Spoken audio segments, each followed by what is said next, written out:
So we've seen that overall, looking at correlations, confidence is only a weak predictor of accuracy.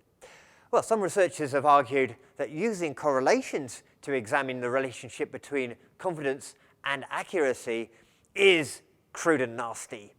This is because a correlation only describes a simple one-to-one straight line relationship, where the real relationship might be more complex than this and might be contingent on other factors.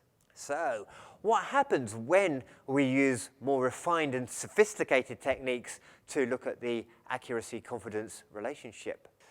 Neil Brewer of Flinders University and Gary Wells describe calibration techniques that allow us to calculate how over or underconfident an eyewitness is for a range of different accuracy levels. These techniques require that we can get more than one identification judgment per eyewitness. Basically, you end up with an accuracy versus confidence plot where values under the diagonal represent overconfidence and values over the diagonal represent underconfidence.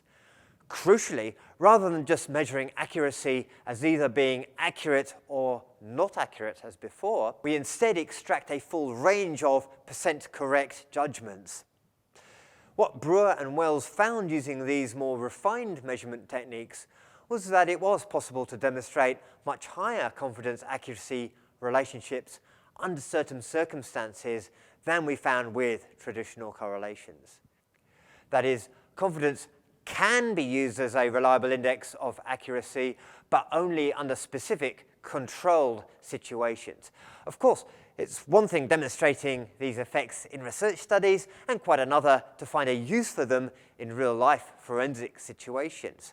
So, can we operationalize these circumstances and leverage the predictive value of witness confidence in a real-life forensic setting?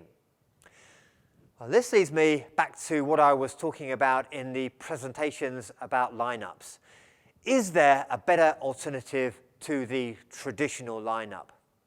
Neil Brewer and his colleagues have devised just such a procedure, which takes advantage of what previous research has revealed about the circumstances under which an eyewitness's confidence is a good predictor of their accuracy.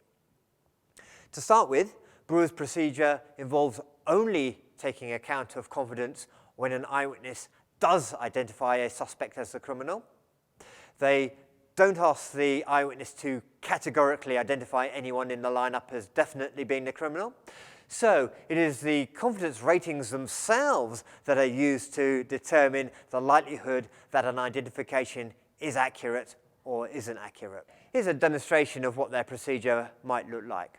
There are a few ways in which it differs from traditional lineups that we've already seen. First of all, instead of indicating whether each face is the criminal or not, the eyewitness rates each face on a confidence scale. You end up with a confidence rating for each face rather than a yes or no judgment. Brewer also took account of other psychological findings in his procedure.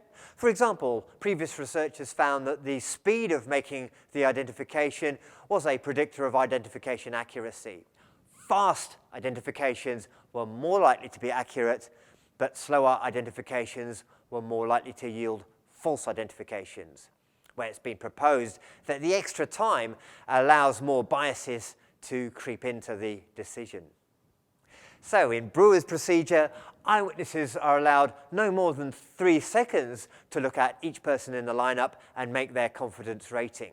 Also, this procedure is explicitly attempting to use confidence ratings taken before they can be influenced by all the sorts of biasing factors that we've mentioned. That is, right at the point of the identification and not after any sort of delay.